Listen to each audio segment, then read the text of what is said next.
riso é uma atividade social. Dificilmente você ri sozinho. Elias Tomé Saliba estuda a história cultural do humor. Não se trata, na verdade, de estudar o conteúdo das piadas, o conteúdo das criações humorísticas, não é? Mas estudar, sobretudo, os usos, não é? E as diferentes versões que as diferentes culturas dão ao que produz o riso, que é o humor ou o cômico. O primeiro tipo de humor que Saliba aponta é o que produz um certo riso puro. Isso tem a ver com a universalidade do riso, né? Todo mundo ri, por exemplo, de alguém que cai da cadeira ou de algum tombo, enfim. Esse é o riso lúdico, que é o riso do corpo. Esse é o riso mais universal que nós temos. Pertinho. Torta na cara, o pastelão, né? Isso é o riso universal. A gente chama de riso esperanto, né? Porque todo mundo entende, né? É o riso mais puro também, não é? Exatamente porque ele não necessita da linguagem verbal. O outro tipo de riso é o que está ligado à linguagem verbal, às línguas, não é? E aí, obviamente, nós temos diferenças muito grandes, não é? De um país para outro. Por exemplo, a gente faz muitas piadas dos portugueses, não é? A estrutura das piadas que nós fazemos com os portugueses são as mesmas estruturas de piadas que os portugueses fazem deles próprios, lá em Portugal. Só que eles fazem para os alentejanos. Há várias explicações sobre por que nós fazemos tantas anedotas de portugueses, né? Mas a mais interessante é que é aquela que diz o quê? Nós usamos a mesma língua, mas uma língua com usos diferentes, né? Nós temos a mesma língua que tem usos diferentes. Então, quase todas as anedotas que nós contamos dos portugueses e eles contam dos alentejanos, é quase sempre uma diferença entre o sentido literal e o sentido metafórico. O Brasil produz a sua maior safra de todos os tempos, uma super safra. Vai ter que importar saco porque não tem saco para guardar a safra. Quer dizer, não dá para competir. Muitas das piadas do Woody Allen, muitas delas só são compreensíveis na língua inglesa, não é? Se você for traduzir, fica complicado, como também muitas coisas são inerentes à língua. Há um humor linguístico, há uma camada de humor linguístico que não dá para você igualar sempre. Probably on their first date, right? Probably met by answering an ad in the New York Review of Books. 30-ish academic wishes to meet woman who's interested in Mozart, James Joyce, and sodomy.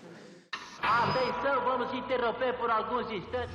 Na Belle Époque brasileira, o rádio foi um meio de difusão do humor. O rádio humorístico era muito criativo, não é? Com bordões, com aquela coisa toda. PRK-30, por exemplo. PRK-30. A PRK-30, ela, até nos anúncios publicitários, eles eram engraçados, faziam trocadilhos incríveis, né? Por exemplo, um intervalo publicitário deles, eles diziam assim: meu amigo, não sinta frio, use Allan Kardec. Allan Kardec aquece até a alma. São Quiabo do Chile, urge que seja urgente. Informa a agência norte-americana Tower Records. No texto A Dimensão Cômica da Vida Privada na República, capítulo do livro História da Vida Privada no Brasil, Saliba ressalta as características precárias e utópicas da Primeira República Brasileira, quando eram imprecisas as fronteiras entre o público e o privado. A necessidade de recriar significados veio por meio da representação cômica ou humorística. Criou-se aqui uma sociedade em que as mediações abstratas, as leis, não funcionam. A racionalidade deixa de funcionar. É o famoso jeitinho brasileiro, só que agora explicado de uma maneira talvez um pouco mais densa, um pouco mais profunda, porque tem a ver com a história. Brasil, situação astronômica. Está situado no mundo da Lua, a 38 graus à sombra, pelo meridiano do Rio de Janeiro, apenas no verão. Limites. Ao sul, o Borges de Medeiros. A leste, o Cabo Submarino. A oeste, o Acre. Não tem norte. O advento da República, ele acaba gerando mais humor nessa sociedade brasileira? Acaba porque o contraste vai ser muito maior. O contraste é maior, porque a República é que proclama, teoricamente, a igualdade dos cidadãos, a busca exatamente da soberania nacional, não é? A força das leis, a força da legalidade, da Constituição. E o humor nasce exatamente disso, né? Dessa ruptura de sentido, desse rompimento do significado real das coisas. O velho Lima, funcionário público de uma repartição do Ministério do Interior, morador da capital do país, o Rio de Janeiro, caiu de cama, seriamente enfermo, no dia 14 de novembro de 1889 e ali ficou por longuíssimos 8 dias. Como a grande maioria dos brasileiros, não tinha o hábito de ler jornais e, ignorando completamente que o Império se transformara em república, Lima tomou o trem e dirigiu-se para o trabalho. Assustou-se, em primeiro lugar, com todas as pessoas que o saudavam com "Bom dia, cidadão!", blasfemavam contra o Império e arrancavam símbolos imperiais de edifícios e gradis. E assim o velho Lima, depois do que vira a ouvira, chegava à seguinte conclusão: não dou 3 anos para que isto seja república. Eu queria que o senhor falasse um pouquinho desses personagens importantes da história do humor brasileiro, desse início de século, né? Que o senhor menciona no seu artigo, como é o caso do Noel e o João Bananeri, né? O Noel é um verdadeiro humorista dentro da música, né? A verdade, meu amor, mora num poço. É Pilatos lá na Bíblia quem nos diz. E também faleceu por ter pescoço o autor da guilhotina de Paris. O que o João Bananeri faz é misturar a língua falada, que na época era a língua meio acaipirada, com a língua italiana não erudita, falada também. Daí a criação de uma terceira língua que normalmente se chama macarrônica. A expressão é usual entre os estudiosos, né? Faz 4 anos exatamente, minha gente, que subi para presidente a chirusa criatura. Tutus munari clamaram e protestaram, mas no fim tudo cansaram e sube o Garadura. E o Garadura sube e de lá não quis sair. Nós rimos de coisas diferentes do que ríamos no início do século XX, então. Existem algumas estruturas antropológicas que permanecem, tá? E aí a sociedade ela muda conforme as épocas, porque mudam as formas culturais, mudam os valores. E no caso do humor é complicado, porque há teorias do humor, há teóricos que estudam o humor e que dizem que existem só 7 piadas no mundo, 7 estruturas de anedotas, né? Mas, obviamente, as piadas se repetem, né? As piadas se repetem. A estrutura das anedotas se repete bastante. É aquilo que normalmente a gente lembra da piada, né? Quando a gente lembra disso, a gente lembra da piada inteira e pode mudar os figurantes, pode mudar os personagens, né? Isso a gente chama de solavanco mental da piada, o tranco mental, que é o momento em que engendra exatamente o riso, né? Esperava-se uma coisa, acontece outra.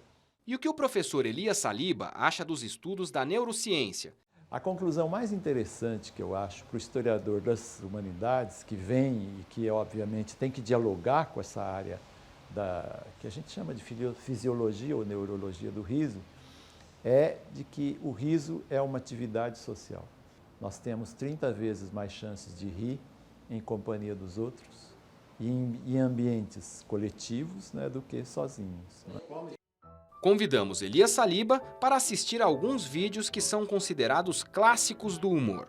Entre as nossas escolhas, Charlie Chaplin, Groucho e Harpo Marx, Oscarito e Grande Otelo. O Chaplin foi mestre no humor, né, que dava uma destinação diferente, né, funções diferentes para os mesmos objetos. Ele transforma esses objetos, muda de função, né, mostrando, na verdade, que nós estamos muito presos a uma materialidade que muitas vezes nos barbariza, né? Quando ele tem fome, ele transforma os 2 pãezinhos, né, em pés, né? Com garfo ele vai fazendo a famosa dança dos pãezinhos, né? O humor do Groucho, né, ele faz contraste com o humor mais leve do Harpo, né? Que, por incrível que pareça, é mudo, né? Ele não usa nunca palavras, né? O senhor sabe, Zapato, que antigamente as mulheres não mostravam a bunda assim, não. Agora, o Mazzaropi em si é a figura estereotipada do caipira, né? Do caipira que tem a fala e tem o gesto característico, né? Eu não quero e que o público gosta porque se vê um pouco nele. Oscarito e Grande Otelo, eles ficaram mais conhecidos, né, na época do que se chamava chanchada, né? A chanchada, ela é uma representação, uma linguagem típica do humor brasileiro, que é a paródia. Missão cumprida. Retorno à base. A paródia normalmente tem um sentido de canto paralelo. Vivo! O dicionário está assim, né? Mas no caso brasileiro, não se trata da paródia de algo, né? Se trata de uma paródia da própria realidade. Por aí você vê como a história cultural do humor brasileiro diz muito sobre o que é a nossa sociedade. E que o riso é uma forma de libertação, né? Quando você fala sobre algo que é dramático, conflituoso, não é? Terrível, você fala de uma maneira jocosa ou cômica, você está dando um passo para a libertação. Agora, de repente, a gente podia dar uma virada aí, um turning point, de repente, aí. E por que não, se Jesus Cristo, é o nome dele, Jesus Cristo é uma mulher? E o que dizer de novos fenômenos do humor, como as esquetes do grupo Porta dos Fundos, Tem uma barata no com banheiro. milhões de acessos na internet? Onde é que ele tá? Tá no banheiro. O interessante no Porta dos Fundos é que eles pegam elementos do cotidiano, né, das pessoas, que são elementos do cotidiano recente, né, e que trabalham exatamente com o estranhamento dessas situações. Daí que acaba sendo, por vias indiretas, uma crítica dos costumes. Né? Perguntei ao professor Saliba o que achava do politicamente correto, que causa polêmica entre os humoristas brasileiros de hoje. Nós não temos padrões reconhecidos de valores morais. Tínhamos no passado alguns valores centrais, hoje não temos mais. Então o que ocorre é que a sociedade tem uma reação moralista episódica, não é? Que é muito arbitrária. Não é? A nossa busca termina aqui. O professor Saliba foi a nossa última escolha para entender por que rimos e do que rimos, ou seja, o significado do humor. E aí você pergunta, né, por que o brasileiro ri? Aí a gente volta àquelas raízes do riso.